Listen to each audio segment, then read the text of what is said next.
देखो, एक बात याद रखना बंधुओं, कर्तव्य का निर्वहन भी बहुत आवश्यक है। अभी आज ही किसी ने मुझे प्रश्न किया है, क्या कि मेरे मन में अत्यंत वैराग्य उत्पन्न होने के कारण मैं अपना गृहस्थ जीवन संचालन में असमर्थ हो रहा हूं। क्या पता कितने जन्म मेरे बीत चुके हैं और हर जन्म को मैंने व्यर्थ गवाया है। अब मैं अपना यह जीवन हरि के चरणों में पूर्णतः समर्पित करना चाहता हूं। कृपया मेरा मार्गदर्शन करिए, क्योंकि वह गुरु ही होता है जो हमें भगवान से जोड़ते हैं। क्योंकि हम यदि सीधे भगवान के चरणों में जाते हैं तो हो सकता है कि वह हमारी परीक्षा के लिए सर्वप्रथम माया तो भेजें। मतलब आपका कहने का मतलब है गुरु को आगे करके चलो, चाहे परीक्षा उसी की हो जाए। आपका भाव सुंदर है, लेकिन भैया हमारी एक बात सुनो। पृथ्वी पर मेरे से लेकर के आप सब तक का यहां पर आना अपने कर्तव्यों से, अपने कर्तव्यों के निर्वहन के लिए हुआ है। इसलिए जीवन में जो बिना आपके परिश्रम किए, बिना आपके कुछ गलत या सही किए जो आता है वो आपको निभाना पड़ेगा। गृहस्थाश्रम वो गलत नहीं है, आप उसके प्रति इतनी भावना ऐसी क्यों रखते हैं कि उसमें रहकर के भगवत भजन नहीं हो सकता। कितने साधकों ने, कितने वैष्णवों ने गृहस्थाश्रम में, हमारे यहां कहते हैं धन्यो गृहस्थाश्रम, गृहस्थाश्रम धन्य हैं। और इसमें अगर आप कहो कि महाराज जी हमारा गृहस्थाश्रम आके देखो, सब प्रतिकूल हैं, पत्नी भी प्रतिकूल, बच्चे भी प्रतिकूल, माता पिता भी प्रतिकूल, परिवार भी प्रतिकूल। एक बात याद रखिएगा, मैं कथा में कहा करता हूं, धारा जिस तरफ है उस तरफ नाव यदि नाविक चलाने लग जाए तो ये नाव चलाने वाले की खूबी नहीं है। धारा जिस तरफ है नाव अपने आप चल जाएगी, लेकिन धारा की विपरीत में नाव चलाना ये नाविक की प्रामाणिकता बताता है। आप ये चाहते हो कि सब अनुकूल हो जाए और उस अनुकूलता में मैं भजन करूं, कोई बड़ी बात नहीं है। माताजी डॉक्टर, पिताजी डॉक्टर, भैया डॉक्टर, बहन डॉक्टर, पत्नी भी डॉक्टर, तो फिर अपने आप डॉक्टर बनी गए तो कोई बड़ी बात नहीं है।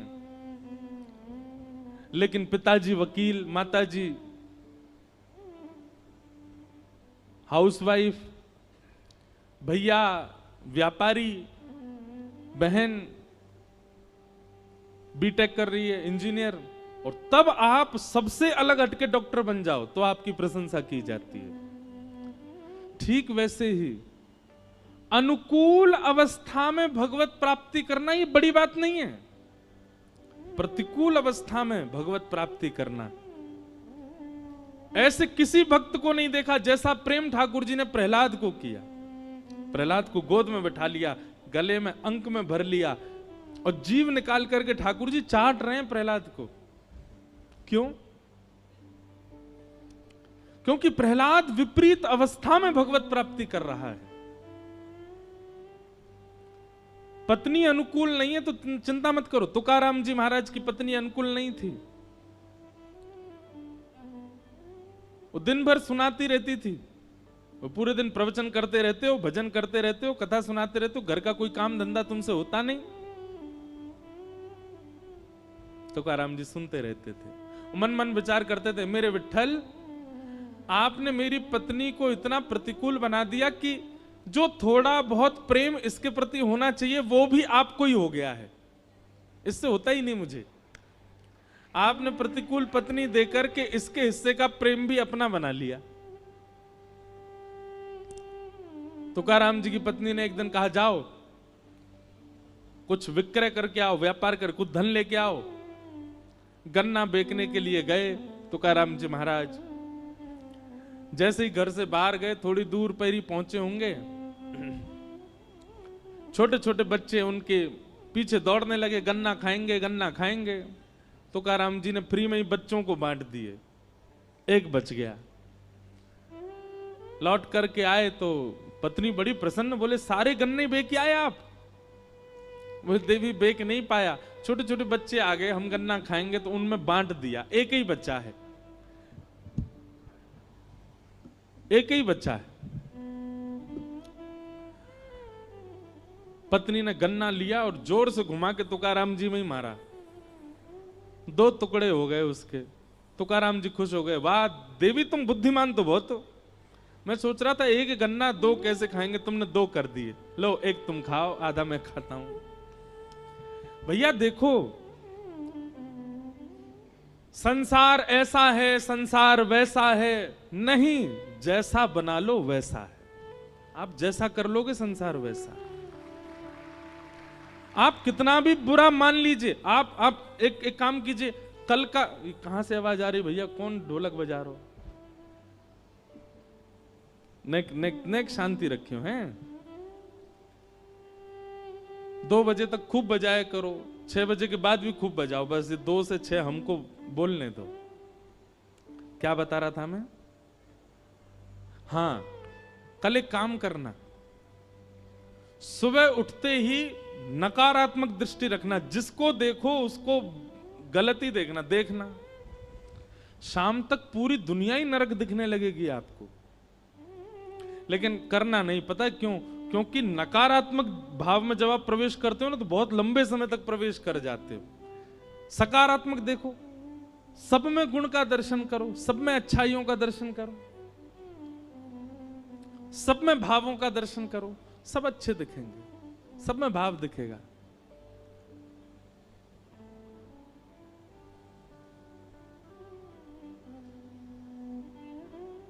महाराज जी को अनुकूल हो तो यहां आगे बैठा दो।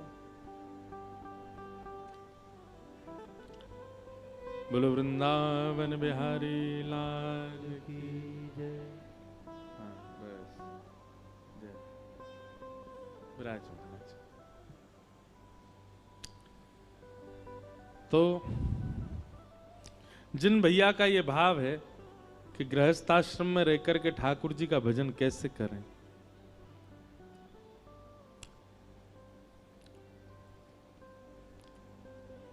भगवत प्राप्ति करनी होगी ना तो कैसे भी कर लोगे, और नहीं करनी होगी तो विरक्त होकर के भी नहीं कर पाओगे। इसलिए जैसी व्यवस्था अवस्था ठाकुर जी ने निर्माण कर दी है चारों ओर, उसी को स्वीकार कीजिए और उसी में ही ठाकुर जी की प्राप्ति करो। अपनी तरफ से कुछ विशेष करने का प्रयास मत कीजिए। पत्नी अनुकूल है तो दोनों मिलकर के भजन करो, और पत्नी प्रतिकूल है तो अकेले भजन करो, उसमें चिंता की कोई बात नहीं। अपने अनुकूल उसको बना लीजिए। ठाकुर जी से मन एकाग्र करने के साधन पूछे। मन एकाग्र कैसे होगा?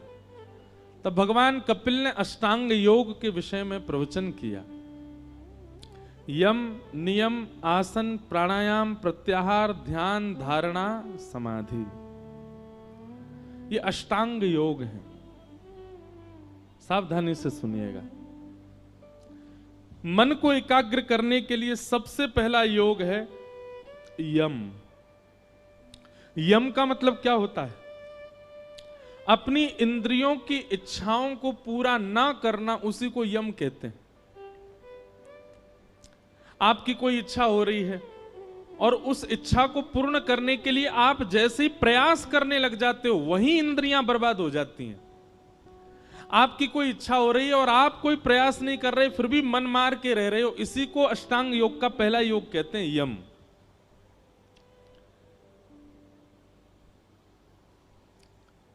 भोपाल में प्रसिद्ध क्या है खाने पीने वाला? कुछ है प्रसिद्ध? कुछ नहीं है, ऐसे ही है। क्या? दाल, चाट, चाय। चाय प्रसिद्ध है यहाँ की। हमने तो बहुत कुछ खाया, प्रसिद्ध बता बता के खिलाया।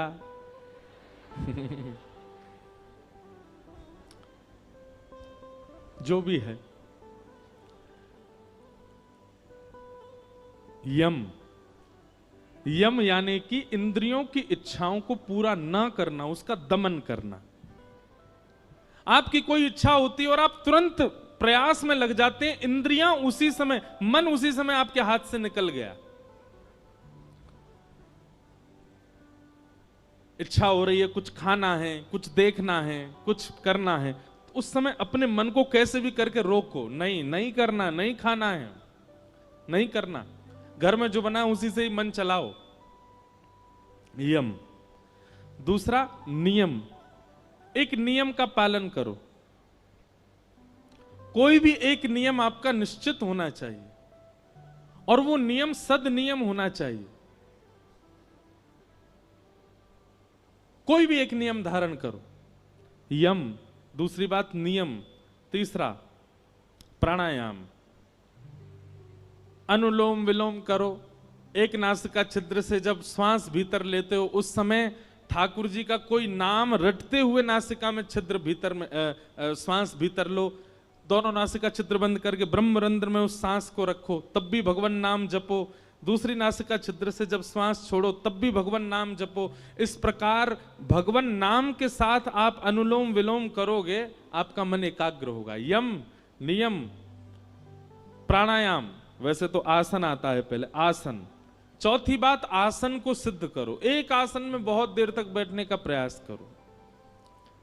कम से कम कथा सुनते हैं तो उस समय एक ही आसन धारण करके रखो। आप कहते हैं पैरों में दर्द हो रहा है, पैरों में दर्द कब होता है? जब आपका मन पैरों में लगा होगा। कथा में लगाओगे तो आपको पता भी नहीं चलेगा, 4 घंटे निकल जाएंगे। यम, नियम, आसन, प्राणायाम और 5वां है प्रत्याहार, आहार की शुद्धि। हमारे शास्त्रों में आहार शुद्धि पर बहुत विशेष ध्यान रखा गया। आप जैसा खाते हैं उससे आपके ऊपर प्रभाव पड़ेगा ही पड़ेगा। कभी जभी की बात अलग है, लेकिन ज्यादातर प्रयास किया करो कोई घर का ही भोजन करो और ठाकुर जी को निवेदित करके ही करो। आहार से बहुत बड़ा असर पड़ता है आपके विचारों पर, आपकी मानसिकता पर, आपकी बुद्धि पर। यम, नियम, आसन, प्राणायाम, प्रत्याहार और फिर ध्यान, धारणा, समाधि। मैं ऐसा कथा में कहा करता हूं कि 5 नियम आप पालन कर लो। ये 3 नियम आपको करने नहीं पड़ेंगे जो बाद के हैं, ये 3 नियम अपने आप हो जाएंगे। ध्यान, धारणा और समाधि। अभी आप ध्यान लगाने बैठोगे नेत्र बंद करके तो आपको कुछ भी दिख सकता है, लेकिन आपकी ये 5 आसन यदि शुद्ध हो जाएंगे तो आपके ध्यान में वही आएगा जो आप सोच रहे होंगे। आप समाधि की यात्रा तक भी पहुंच सकते हैं यदि आपके 5 नियम शुद्ध होंगे तो। यम, नियम, आसन, प्राणायाम, प्रत्याहार, इन 5 को करने का प्रयास करो। पहली बात, इंद्रियों को जीतो, कोई एक नियम बनाओ। आसन को जीतो, प्राणायाम करो और आहार को शुद्ध रखो। इन 5 से मन एकाग्र, मन कहीं भटक तो जाए आपका, नहीं भटक सकता, एकाग्र रहेगा। इस प्रकार भगवान कपिल ने अष्टांग योग के विषय में बताया। तत्पश्चात देवभूति माता ने कहा आपके कितने प्रकार के भक्त होते हैं और आपको कौन से प्रिय, कृपा कर उनके बारे में बताओ। तब भगवान अपने भक्तों के विषय में बताते हुए कह रहे हैं, अभिसंधाययो हिंसा दंभं मात्सर्यमेव वा संरंभी भिन्नग्भावं मयि कुर्यात् स तामसः। बहुत ध्यान पूर्वक सुनना। 4 प्रकार के भक्त होते हैं भगवान के। कौन कौन से? तामस, राजस, सात्विक और निर्गुण। इनमें से आप कौन से हो अपने आप सुनकर के बताइए। सबसे पहले भक्त का नाम क्या है? तामस। तामस भक्त जो होता है ये ठाकुर जी की आराधना केवल किसी अन्य की बुराई के लिए ही करता है।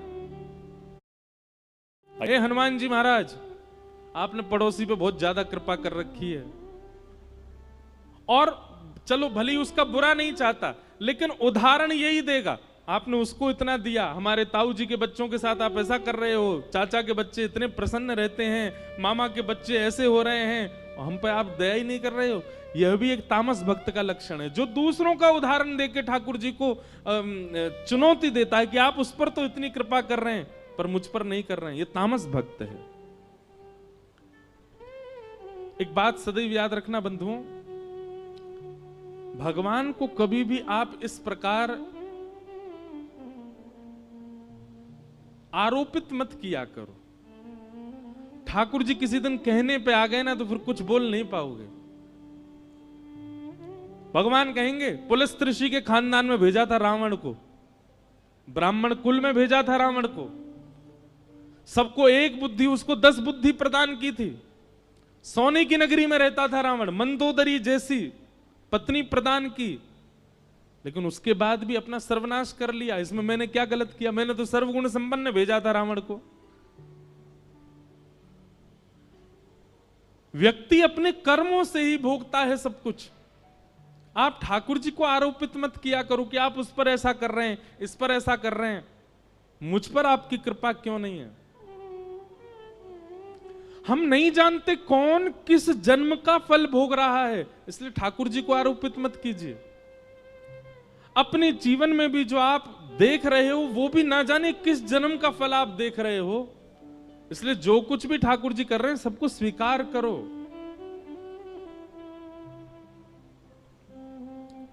नहीं तो आप तामसी भक्त माने जाओगे, और तामसी भक्त के लिए भगवान कहते हैं मुझे प्रिय नहीं है। पहला भक्त तामसी भक्त। दूसरे भक्त का नाम है राजस भक्त। राजस भक्त का लक्षण क्या है? कि विषयान विसंधाय यश ऐश्वर्यमेव वा अर्चा दावर्च यद्यो मां पृथग भावस राजस। विषयान विसंधाय, 50 रुपए की मिठाई के डिब्बे को लेके आएगा मंदिर में, लेकिन बदला में 5 करोड़ मांग करके जाएगा ठाकुर जी से।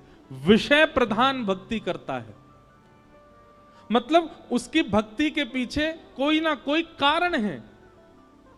जैसे कई लोग, आप लोग भी जानते होंगे, वो व्यक्ति आपसे बहुत मिल रहा है, बहुत हंस के, तो आपको कहीं ना कहीं पता चल जाता जरूर इसको कोई काम है तभी आ रहा है मेरे पास में। नहीं तो ये कभी राम राम भी नहीं करता था मुझको, आजकल इतना पूछ रहा है। ठीक वैसे ही जब आप ठाकुर जी के पास जाना विषयों के लिए शुरू करते हैं, पहले तो ठाकुर जी प्रभावित होते हैं, अरे वाह देखो, आओ हो आज तो इंद्रेश आया है, ओ क्या लेके आया, ओ मिठाई लेके आया, कलाकंद लेके आया है, वाह। तभी ठाकुर जी मन में विचार करते हैं, बोले जरूर कोई काम। बंगाली में एक बात कहते हैं, अति भक्ति चोरे लक्षण। जो बहुत ही ज्यादा हाथ पांव जोड़ता रहता हो, नीचे दुल्लर तिल्लर हुआ जाता हो, समझ जाना चोर है इसके अंदर, जरूर कुछ कोई और कारण है इसकी प्रणाम का। तो भगवान कहते हैं कि राजस भक्त का लक्षण कैसा? वो विषय के लिए ही आता है बस मेरे पास में, उसको वैसे कोई फर्क नहीं पड़ता। हनुमान जी के ऊपर मक्खी भिनभिनाई रही हैं, हनुमान जी के मंदिर में एसी नहीं चल रहा है, बेचारे पूरे दिन आप पसीना में बैठे रहे, कोई फर्क नहीं पड़ता, लेकिन अपनी कामनाओं के लिए आ जाता है, सारे हाथ जोड़ देता है, पैर पड़ देता है, बिल्कुल तपस्या करने लग जाता है। उन्होंने ये नियम बताया, ये भी करेंगे, ये नियम बताया, ये भी करेंगे, पर सारे नियमों के पीछे कारण क्या है? विषय। एक भारत में एक जगह है, वहां भीड़ नहीं है ज्यादा, लेकिन बहुत अद्भुत जगह है। उस स्थान का नाम है जागेश्वर। क्या नाम है? जागेश्वर। उत्तराखंड में कमाऊ एक क्षेत्र है, नैनीताल वाला। वहां जब आप ऊपर जाएंगे तो वहां तीन स्थान हैं महादेव के, जागेश्वर, बागेश्वर और मुक्तेश्वर। जीवन में कभी अवसर मिले तो उन तीनों स्थानों का दर्शन जरूर करना। और तीनों स्थान पता कैसे हैं? मुक्तेश्वर पहाड़ की चोटी पर है, बागेश्वर समतल में है और जागेश्वर नीचे पाताल में है। और जागेश्वर स्थान जो है ना, यहां पर महामृत्युंजय का जो मंत्र है वो वहीं प्रकट हुआ, जागेश्वर। इसीलिए उनका, वहां के महादेव का नाम है जागनाथ। वहीं से ही महामृत्युंजय प्रकट हुआ। वहां की कथा ऐसी बताते हैं कि जागनाथ उनको इसलिए कहा जाता कि वो नाथ इतने सिद्ध थे, सब लोग ध्यान से सुनना, कि कोई व्यक्ति आके कुछ भी मांग ले सब पूरत कर देते थे। एक बार एक कहीं के राजा ने किसी अच्छे राजा की हिंसा की कामना उनसे की, वो तो सबको आशीष देते थे, बोले तथास्तु। ये बात जब आद्य गुरु शंकराचार्य जी को पता चली तो शंकराचार्य भगवान गए और वहां जाकर के महादेव से प्रार्थना की, बोले कलिकाल आने वाला है नाथ, आप यहां सबकी मनोकामना पूरी कर देंगे, कलयुग में लोग कुछ भी मांग सकते हैं, इसलिए हमारी प्रार्थना है कि आप अंतर्मुखी हो जाओ। तब ठाकुर जी वहां पर शांत हो गए, नहीं तो महादेव से जो मांगो वो मिलता था। आज भी वहां नियम है, रात्रि 6-7 बजे मंदिर बंद हो जाता है और फिर उसके बाद वहां आप देखेंगे कि दंपति, पति पत्नी अपने हाथ में दिया लिए रात भर खड़े रहते हैं। कहीं के भी बहुत सारे दंपति चारों ओर से मंदिर को घेर के ऐसे हाथ में दिया लेके खड़े रहते हैं। और कब तक खड़े रहेंगे? सुबह जब तक मंगला के दर्शन नहीं खुलेंगे तब तक खड़े रहते हैं। क्यों? मंगला होती जैसी वो दीपक महादेव को अर्पित करते हैं तो जिनको संतान नहीं है उनको संतान की प्राप्ति होती, ऐसा वहां कहते हैं। तो रात्रि 12 बज रहे थे, वहां 7-8 बजे ऐसा लगने लगता है कि 1-2 बज गए रात के, इतना शांत है। तो रात्रि 12 बजे मैं उठा, खिड़की खोली तो देखा इतने सारे दंपति खड़े थे हाथ में दिया लिए। तब मैंने पूछा तो बोले ये सुबह जब मंगला होगी तब दिया रखेंगे और इन सबको संतान की प्राप्ति होगी। तब मन में एक बात आई,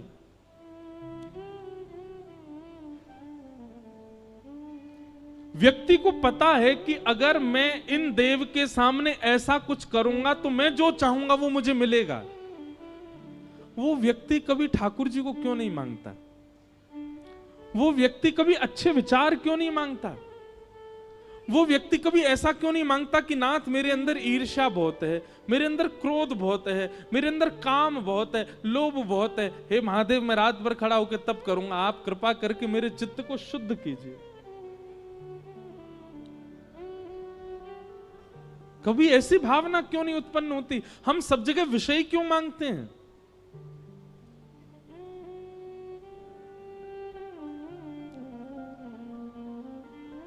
हमारी प्रार्थना है बंधुओं, जहां भी ऐसे स्थान हैं जहां मनोकामना पूर्ण की जाती है,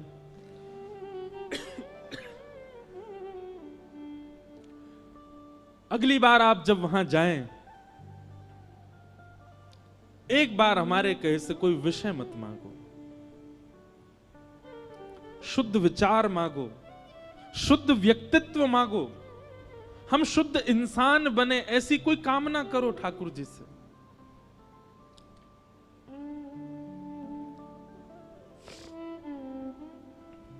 भगवान कहते हैं राजस भक्त कैसा है?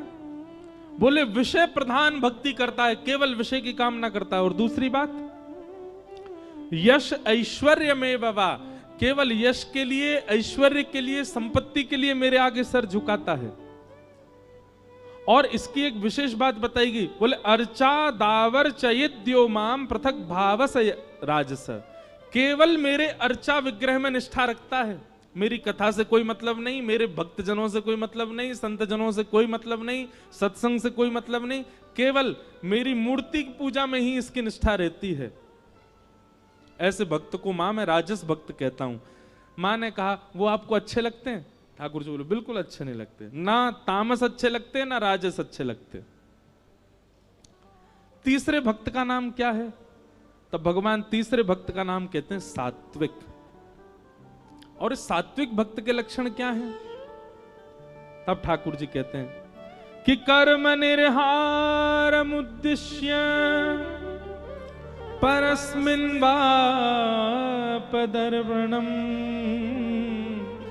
यज्ञेदश्वव्यमति वा पृथग भावस सात्विक। कर्म निर्हार मुद्देश्य, वो जो कुछ भी करता है, भले ही उसने परिश्रम करके किया, भले ही उसने बलपूर्वक किया, भले ही उसने बहुत बहुत अनुनय विनय करके किया, लेकिन फिर भी वो हर कर्म के फल के रूप में यही कहता है कि सब ठाकुर जी ने कराया, मेरी कोई क्षमता नहीं थी। मैं जो कुछ भी कर रहा हूं, मैं कथा सुना रहा हूं, मैं किसी व्यक्ति को श्रेष्ठ बना रहा हूं, असहाय लोगों की सहायता कर रहा हूं, असहाय लोगों के इलाज के लिए अस्पताल बनवा रहा हूं, असहाय बालकों को विद्यालय में पढ़वा रहा हूं, आदि आदि जो कुछ भी अपने जीवन में करता है, सबके पीछे एक ही भाव रखता है कि सब ठाकुर जी करा रहे हैं, मेरी ये क्षमता नहीं थी।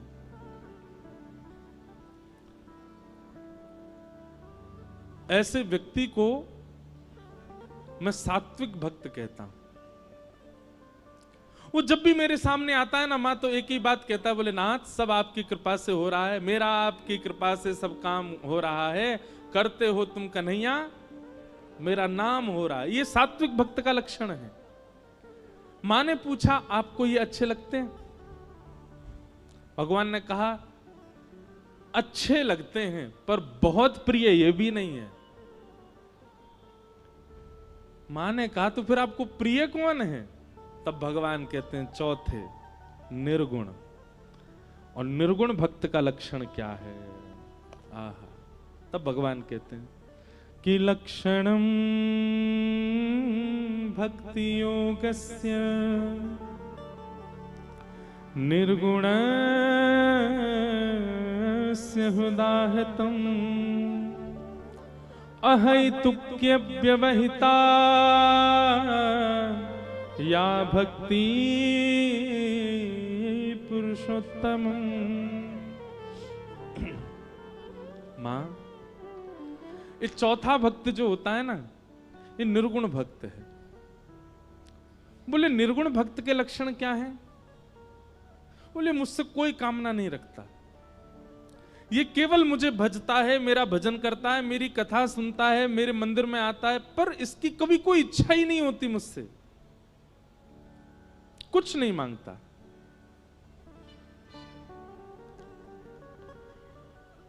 और भगवान कह रहे हैं कुछ संसारी ना मांगना, ये तो एक बात है कि चलो उसने संसार की कोई वस्तु नहीं मांगी। कुम्मन दास जी भगवान के परम भक्त हुए, श्री कुम्मन दास।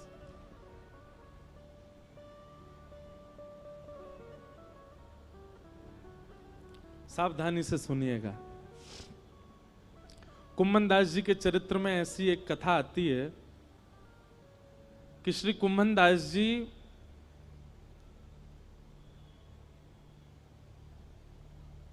बहुत अकिंचन थे। उनके घर में धन संपत्ति नहीं थी। ठाकुर जी साक्षात प्रकट होकर उनकी गोद में बैठ करके खेलते थे।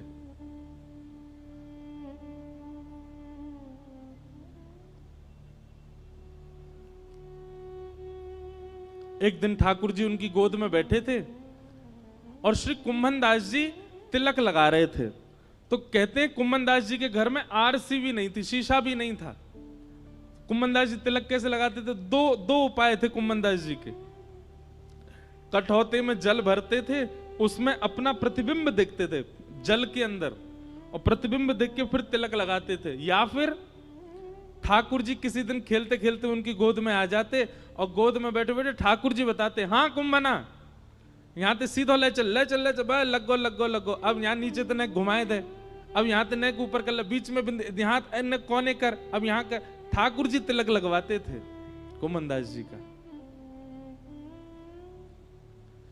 इतने सामीप्य में ठाकुर जी रहते थे। कुम्मन दास जी के चरित्र में आता है कि श्री कुम्मन दास जी जब अपने खेत में हल जोतते थे तो ठाकुर जी ऐसे अपनी पीतांबरी में अनाज आदि जो भी होता था वो लेके स्वयं डालते हुए चलते थे कुम्मन दास जी के साथ। पर कुम्मन दास जी ने कभी ठाकुर जी से कोई याचना नहीं की। एक दिन की बात है, कुम्मन दास जी अपने खेत में हल जोत रहे थे, ठाकुर जी पीछे ऐसे उड़ाते हुए चल रहे थे सब बीजों को। इतने में मंदिर का घंटा बजा और जोर जोर से जैसे घंटे बजने लगे तो कुम्मन दास जी ने तुरंत हल छोड़ा, हाथ धोने लगे, पांव में जल डालने लगे, मुख पोंछा और तुरंत मंदिर की ओर भागने लगे। ठाकुर जी बोले, ए कुंभना, कहां जा रहा है? जय जय, दर्शन को समय है गयो, मंदिर जा रहा हूं। बोले, तू भी कुंभना कैसो बावड़ो, मैं तेरे संग यहां खेत में खड़ा हूं, तेरे संग हल जुतवा रहा हूं और तू मंदिर में भाग रहा हूं मेरे दर्शन को। कुम्मन दास जी बोले, जय जय, यहां तो आप अपनी इच्छा से आते हो, आज आते हो, कल आओगे कि नहीं इसका कोई प्रमाण थोड़े। और कल मुझसे कोई अपराध हो गया, परसों मुझसे कोई अपराध हो गया तो क्या पता आप मुझसे मिलना ही बंद कर दो। पर मंदिर में तो आपको आचार्यों ने बैठाया, वहां से आप कहीं नहीं जाओगे, इसलिए मंदिर दर्शन में कभी नहीं छोड़ सकता, क्योंकि आप मेरे प्रेम से भले ही यहां आ जाओ, मंदिर में तो आप सदा विराजोगे, इसलिए मैं तो वहीं दर्शन करूंगा। ठाकुर जी संग रहते थे उनके, लेकिन वो फिर भी मंदिर में जाते थे। कभी ठाकुर जी से याचना नहीं करी कि मेरे परिवार को नेक समृद्ध बना दो, मेरे घर पे नेक व्यवस्था करवा दो, कभी नहीं। क्योंकि बंधुओं, कल एक व्यक्ति मिलने आए, वो मुझसे बोले कि हम ठाकुर जी से बोल के कुछ नहीं मांगते, पर मन में तो चलता रहता है। आपने मना किया कथा में कि ठाकुर जी से कुछ मत मांगो, तो हम बोलते नहीं है पर मन में तो आता है। इसका मतलब कहां है? इसका मतलब यही है कि भक्ति में अभी कहीं चूक हो रही है। वास्तविकता बताएं बंधुओं, भक्ति तीव्र, भक्ति श्रेष्ठ तब जानिए कि ठाकुर जी सामने आए, ठाकुर जी को देखते भूल गए क्या मांगना था, विस्मृति हो गई। अपने गुरु के सामने सोच करके तो बहुत गए थे कि ये पूछेंगे, ये पूछेंगे, ये कहेंगे, पर गुरु के सामने जाते ही सब विस्मृति हो जाए, समझना आपकी भक्ति प्रबल है।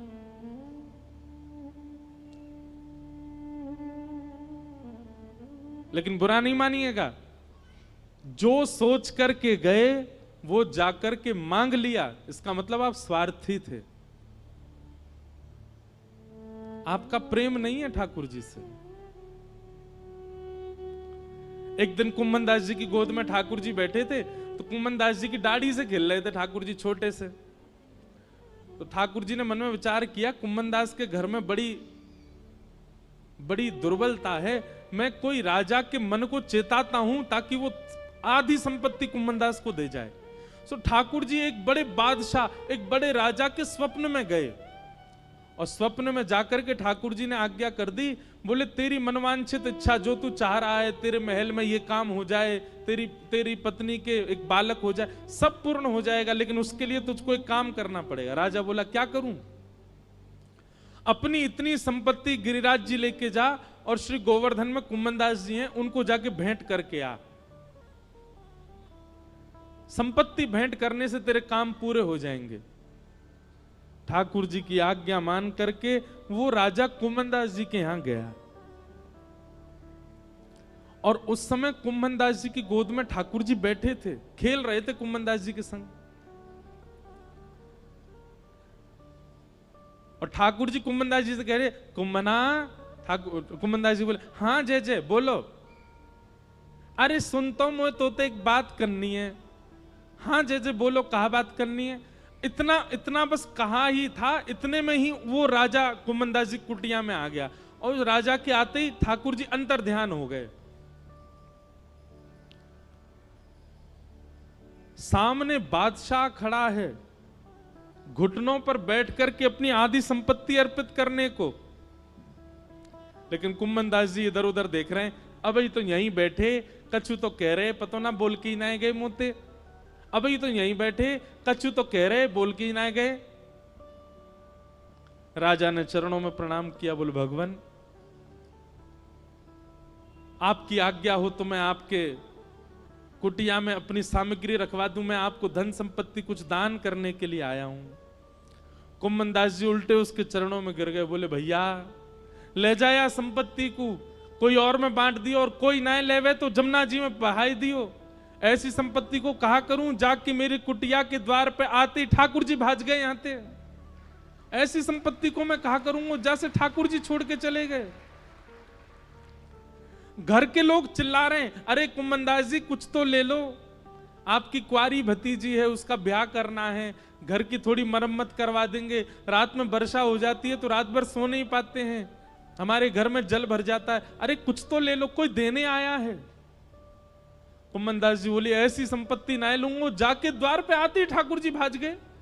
ले जा भैया, तेरे आगे हाथ जोड़ूं, अगर तू बहुत देर बैठो रहेगा तो मैं प्राण त्याग दूंगा, या को अभी लेके जा। और हट पूर्वक राजा को भगा दिया वहां से। राजा के जाते ही ठाकुर जी फिर आ गए। कुम्भना दौड़ करके गए, ठाकुर जी को गले से लगा लिया, बोले नाथ कहां चले गए आप? ठाकुर जी बोले कुम्भनदास एक बात बता, मैंने एक राजा को स्वप्न दियो, स्वप्न में जाकर के वाकू चेतायो कि अपनी आदि संपत्ति ले जाके कुम्भनदास को दे दे, और वो तू को देने आयो, तेने स्वीकार क्यों ना करी?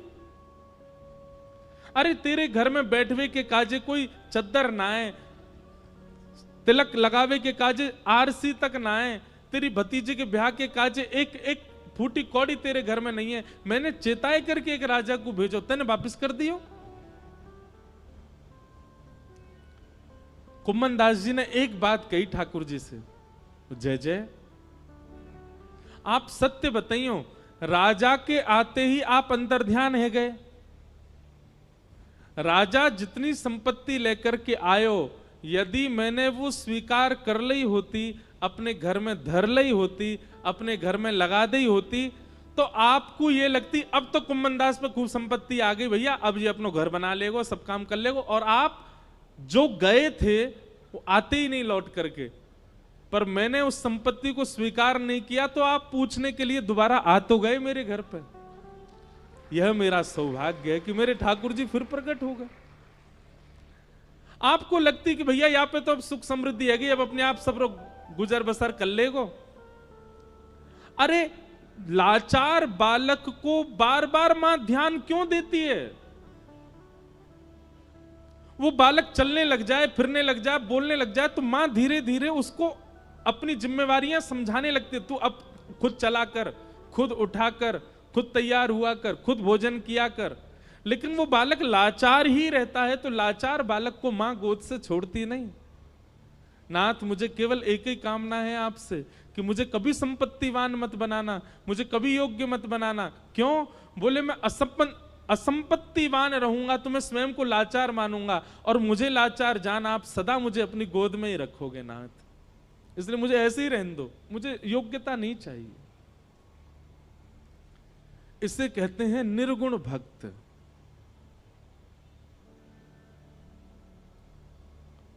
जो कोई कामना नहीं करते ठाकुर जी से,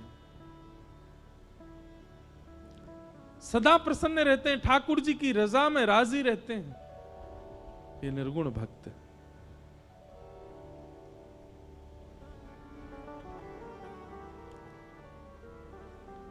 और भगवान इतना ही नहीं कह रहे हैं निर्गुण भक्त के लिए, भगवान कह रहे हैं सालोक्य साष्टि सामिप्य सारूप्यैकत्वमप्युतम् दीयमानं न गृह्णन्ति बिना मत्सेवनम जना।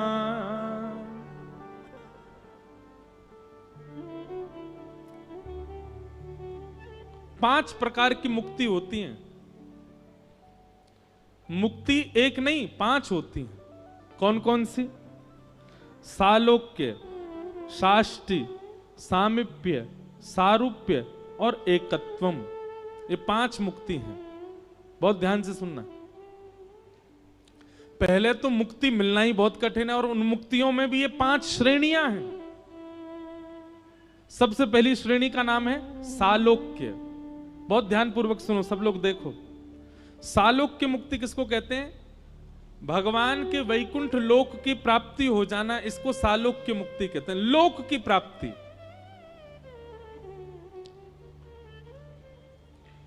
दूसरी मुक्ति का नाम है साष्टि। पहली मुक्ति में केवल लोक मिलेगा, ठाकुर जी का सामीप्य मिल पाए ये जरूरी नहीं है। इसलिए दूसरी मुक्ति शास्त्री में क्या विशेषता है कि आपको लोक भी मिलेगा और रोज का एक पास भी मिलेगा। क्यों? रोज दर्शन कर सकते हो ठाकुर जी के।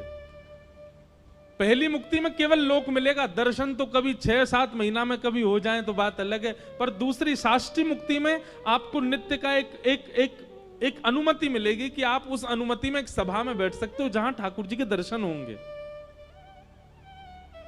सालोक्य, सालोक्य के बाद शास्त्री, और फिर तीसरी मुक्ति का नाम है सामीप्य।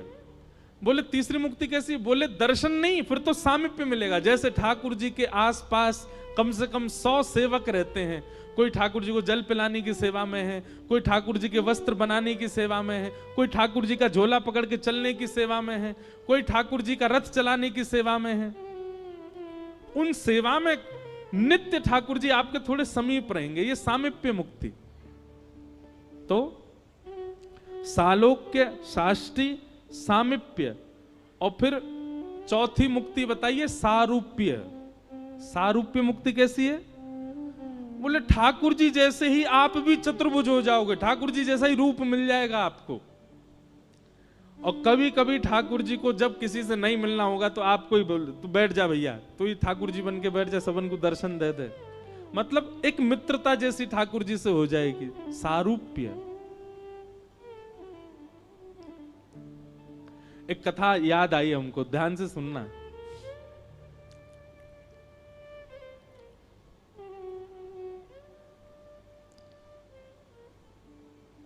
आज पंडरीनाथ भगवान का बहुत स्मरण हो रहा है, श्री विठ्ठल भगवान। हमारे पूज्य नाना जी कहते थे कि बिना किसी प्रयोजन के किसी की स्मृति कथा में बार बार रहने लग जाए तो लाला यूं ही समझियो वो कथा में आए हैं, वो कथा में बैठे हैं।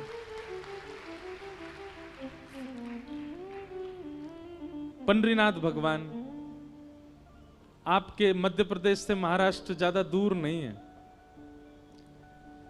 हमारे मंडीदीप वाले तो अभी मेरी पंढरपुर में कथा थी तो आए भी थे, आप लोग भी जाना एक बार। अद्भुत ठाकुर जी हैं पंढरपुर में, ऐसे खड़े कमर पर हाथ रख के, श्री विठ्ठल भगवान।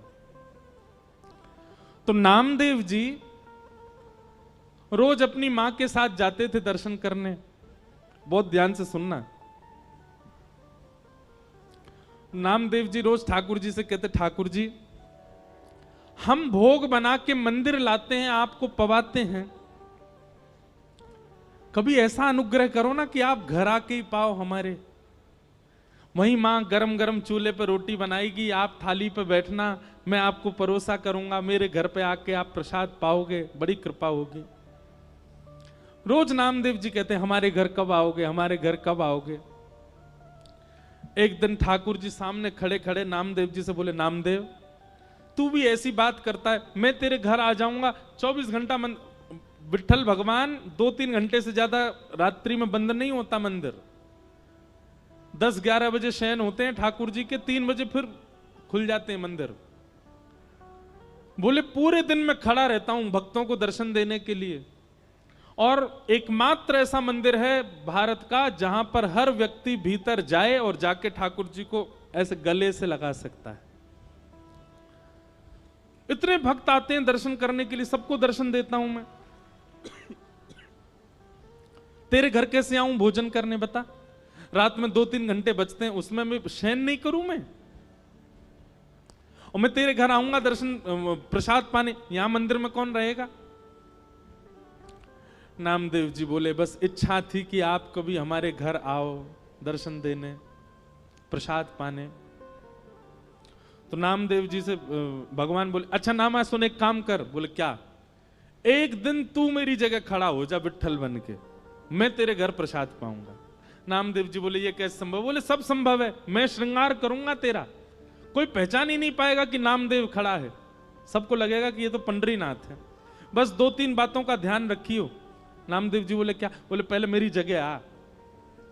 रात्रि में शयन जैसे ठाकुर जी का हुआ, नामदेव जी को ठाकुर जी ने छुपा लिया गर्भगृह में, सब चले गए, ठाकुर जी अपने स्थान से उतर गए, नामदेव जी को खड़ा किया। बोले खड़े हो जाओ, कमर पर हाथ रख लो। ठीक है। बोले अब ध्यान रखना, पहली बात तो आंख बंद रखना, खोलना नहीं, मैं ऐसे ही खड़ा रहता हूं, ठीक है। दूसरी बात, सुबह 3 बजे पुजारी जी आएंगे और तुमको नींद आ रही होगी बहुत जोर से, वो घंटे घड़ियाल बजाएंगे जोर जोर से, तो घंटे घड़ियाल सुनकर के तुम्हारी नींद खुलेगी, आंख मत खोल लेना, बंदी रखना। और फिर उसके बाद वहां मंगला आरती को वहां बोलते हैं काकड़ा आरती। कौन सी आरती? मंगला आरती को बोलते काकड़ा आरती। तो मंगला आरती जब होगी, आरती के बाद तुम्हारे ऊपर ठंडा ठंडा दूध डाला जाएगा, तुम्हारे ऊपर दही डाली जाएगी, शहद डाला जाएगा, जल डाला जाएगा। उससे ठिठर मत जाना, खड़े रहना स्थिर होके। नामदेव जी बोले अच्छा। फिर बोले काकड़ा आरती के बाद माखन मिश्री मिश्रित करके तुम्हारे मुख से लगाई जाएगी, उसको खा मत जाना, भूख तो बहुत लगेगी तुमको, मुंह में पानी भी आएगा, उसको लगे रहने देना, चाट मत लेना उसको। कहीं तुमने चाट लिया तो सब समझ जाएंगे नामदेव, खूब पिटाई होगी तुम्हारी। जी भगवान। इतने भक्त आएंगे दर्शन करने के लिए और सब आकर के तुम्हारे पैरों को ऐसे पकड़ करके अपना सिर रखा करेंगे। कोई रोएगा, कोई चिल्लाएगा, कोई अपना दुख बताएगा, कोई अपना दर्द बताएगा। सबकी बातें सुन लेना, पूरी मत करना, क्योंकि एक की पूरी करी तो सबकी करनी पड़ जाएंगी। वो सब विधान कर्म का है, सब अपने कर्म से सब भोग लेंगे, पालेंगे, वो सब मैं कर लूंगा व्यवस्थित, तुम मत कर देना। नामदेव जी तो उतरने लगे, जय जय मत आओ भोजन करने, आप खड़े ही हो जाओ। ठाकुर जी बोले नहीं अब तो मैं जाऊंगा, अब तू खड़ा रहे यहीं पे। और नामदेव जी को खड़ा करके भगवान ने उनके अंग का स्पर्श किया, बिल्कुल ऐसे खड़े हो गए जैसे विट्ठल भगवान। ठाकुर जी बोले अब खड़ा रहे, मैं जा रहा हूं तेरे घर। और श्री पंडरीनाथ भगवान पीतांबरी पहने, कस्तूरी की अद्भुत सुगंधी आ रही है, कटाक्ष नेत्र मकराकृत कुंडल पहने हैं और छम छम चलते हुए नामदेव के घर पहुंच गए।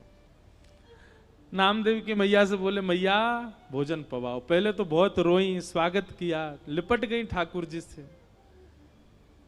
मैया बोली नामा गया था आपको लेने, वो कहां है? ठाकुर जी बोले वो व्यस्त है, हमारी जगह खड़ा है मंदिर में। मैया जल्दी भोजन पवाओ। और नामदेव जी की माता जी खूब प्रेम से रोटी बना बना के पवा रही हैं। वहां नामदेव जी खड़े चुपचाप और मन में सोच रहे हैं निमंत्रण मैंने दिया था, सुख मां को मिल रहा है पूरा। इतने में ही पुजारी आ गए, घंटे घड़ियाल बजने लगे, जोर जोर की घंटों की आवाज सुन के नामदेव जी घबरा गए, पर तुरंत स्थिर हो गए, हिलना नहीं है। ठाकुर जी कह के गए, कपाट खुले, बोल पंडलीक वरदे श्री हरि विठ्ठल ज्ञान देव तुकाराम श्री पंडरीनाथ भगवान की। सब जय जयकार करने लगे। नामदेव जी स्थिर खड़े हैं, अभिषेक हुआ, मुख पे मक्खन लगा दिया, सब काम जो जो ठाकुर जी बता गए सब हुआ। जैसी काकड़ा आरती होने लगी तो पंडरीनाथ भगवान नामदेव जी के घर बैठे थे। घर बैठे बैठे ठाकुर जी के मन में आया मैया चलो नामा से मिलके आते हैं। और एक काली सौल ठाकुर जी ने ओढ़ी, सिर के ऊपर डाल ली, अपना रूप छुपा लिया कि किसी को दिखूं ना। और भक्तों की पंगत में लंबी लाइन में ठाकुर जी खड़े हैं अपने भक्त को देखने के लिए। जैसे ही ठाकुर जी भीतर पहुंचे और अपनी ब्रह्म वेदी पर जब नामदेव को खड़ा हुआ देखा, ठाकुर जी दूर से बलैया लेने लगे, आहा नामा कितना अच्छा लग रहा है, कितना प्यारा लग रहा है मेरा नामा। ठाकुर अब वहां सब गर्भगृह में जाते हैं।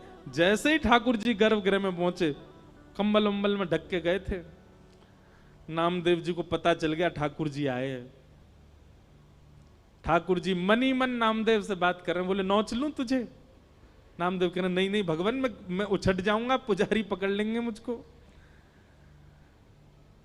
ज्यों ज्यों ठाकुर जी पास आए, नामदेव जी कह रहे हैं ठाकुर जी आप प्रणाम मत करना मुझको। ठाकुर जी बोले नहीं आज तो प्रणाम करूंगा, आज तो वंदन करूंगा।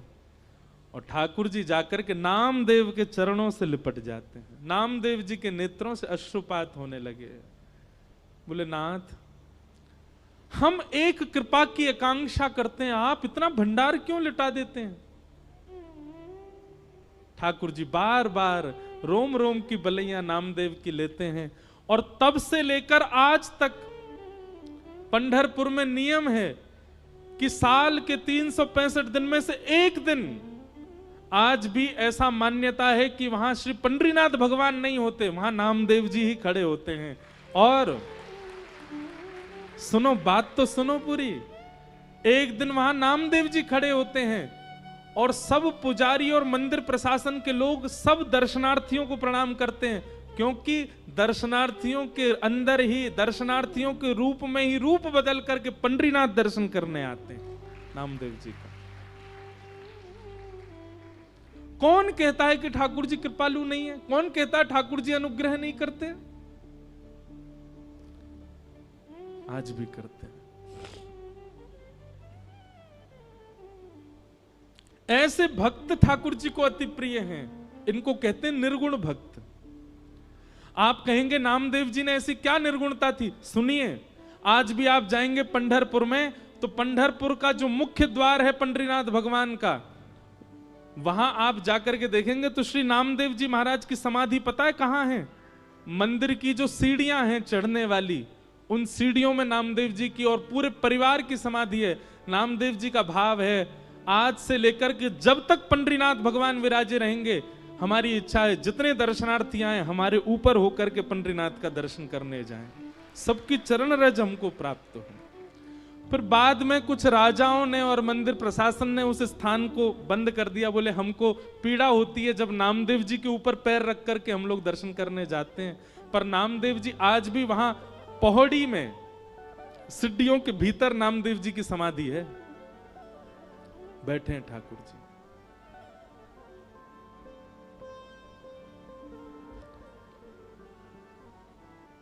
नामदेव जी कीर्तन कर रहे थे और उनके कीर्तन में हजारों वैष्णव नृत्य कर रहे थे। उस कीर्तन की ध्वनि जब पंढरपुर में पंडरीनाथ भगवान को सुनाई दी तो अपनी ब्रह्मवेदी पर खड़े हुए भगवान रुक्मणी जी से कहने लगे, रुक्मणी मैं जाऊं कीर्तन में, मेरा मन नहीं लग रहा, मुझे बहुत अच्छा नामदेव की बहुत याद आ रही है। रुक्मणी जी बोली, आप चले गए तो पूरे पूरे कीर्तन को भंग कर दोगे। भगवान बोले क्यों? बोले आपको देख करके सब कीर्तन में मदमस्त हैं, सब छोड़ देंगे, आपको देखने लग जाएंगे। ठाकुर जी बोले मैं रूप बदल के चला जाऊंगा, मैं पीछे जाके खड़ा हो जाऊंगा, मैं किसी के सामने नहीं जाऊंगा, पर मुझे कीर्तन सुनने जाने दो। रुक्मणी जी बोली अच्छा ठीक है जाओ। ठाकुर जी रूप छुपा करके कीर्तन में पहुंचे। नामदेव जी आनंद में भर करके कीर्तन कर रहे थे और नामदेव जी के कीर्तन को सुनते सुनते सुनते ठाकुर जी इतने मंत्रमुग्ध हो गए कि भूल गए कि मुझे खुद को छुपाना है। वस्त्र हट गए, ठाकुर जी का रूप प्रकट हो गया। सब वैष्णव ठाकुर जी को देखने लगे। ठाकुर जी उछल उछल करके नृत्य करते करते करते करते बीच बीच पंडाल में आ गए और ऐसी जोर से घूम घूम करके नृत्य करने लगे। ठाकुर जी के आभूषण गिरने लगे, अरे कहां तक कहें पीतांबरी तक उतरने लगी ठाकुर जी की, नामदेव जी का कीर्तन सुन के। इतना प्रेम करते हैं ठाकुर जी अपने वैष्णवों से। ऐसे भक्तों को क्या कहते हैं? निर्गुण भक्त। तो मैं निवेदन कर रहा था, निर्गुण भक्त ठाकुर जी को प्रिय क्यों हैं? सालोक्य, साष्टी, सामिप्य और चौथी भक्ति का नाम क्या बताया था? सारूप्य, अपना रूप प्रदान कर देते हैं ठाकुर जी। और पांचवी मुक्ति का नाम है एकत्वम। एकत्वम मतलब ठाकुर जी में ही विलीन हो जाते हैं, फिर वो सदा ठाकुर जी में रमे रहते हैं। लेकिन ठाकुर जी कहते हैं मां मेरे निर्गुण भक्त तो इतने त्यागी होते हैं, इतने इतने इतने प्रेमी होते हैं कि मैं पांचों मुक्ति भी उनके सामने प्रस्तुत करता हूं तो दीयमान न ग्रहणंती, वो पांच मुक्ति भी नहीं मांगते, नहीं चाहिए। तो क्या चाहिए उनको? केवल अपने अपने अपने अंग वस्त्र को पसार करके मुझसे केवल एक ही बात कहते हैं, क्या?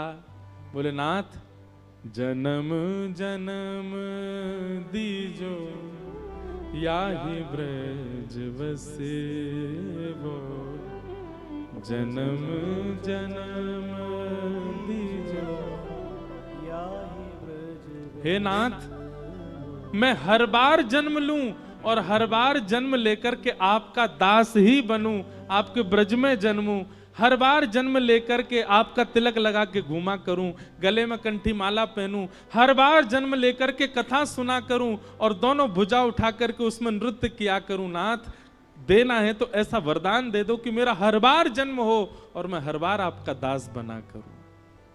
मां, वेद, शास्त्र, उपनिषद, पुराण सब कहते हैं कि पुनर्जन्म ना लेना पड़े, ऐसे कर्म करो, पर मेरे निर्गुण भक्त कहते हैं कि नाथ, कृपा करके हमको पुनर्जन्म दे दो और फिर से आपके दास बन जाएं, ऐसी कृपा कर दो।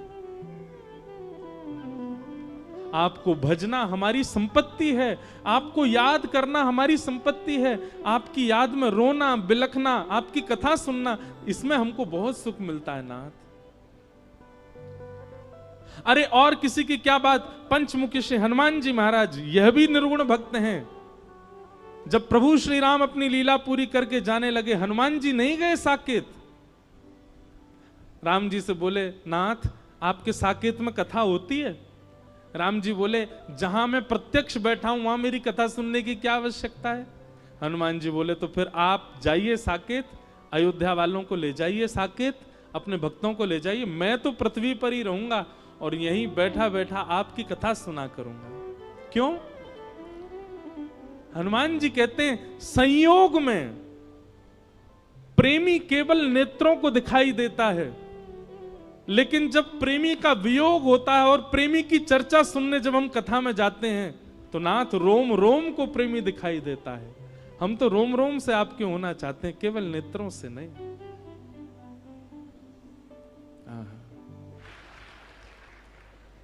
अच्छा, इसके पीछे भी एक प्रमाणित बात है कि लाइट जाने पर हम क्यों कहते हैं ठाकुर जी आ गए? ठाकुर जी का वर्ण कैसा है? श्याम वर्ण के हैं, तो सब श्याम हो जाते हो। लाइट जाते कोई नहीं दिखता, सब श्याम हो जाते, इसलिए ठाकुर जी आ गए।